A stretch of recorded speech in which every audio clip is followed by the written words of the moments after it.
В днешното видео ще ви покажа кожен кълъв за Samsung Galaxy S i9000. Кожният кълъв е в обикновена опаковка, найлонова.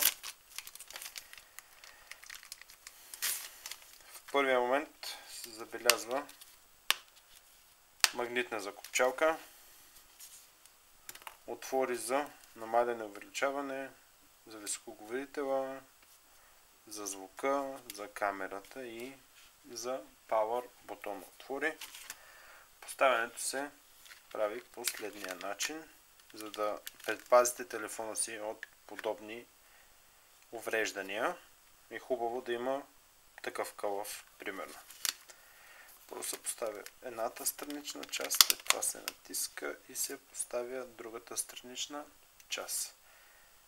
Добре изрязани бутони за пускане и спиране, който функционира както и за намаляне и увеличаване на звука. Отвори за камерата, отвори за звука. Добър и елегантен шеф и правилен. Премахването става по аналогичен начин. Първо от едната страна изваждате и готово. Това е всичко.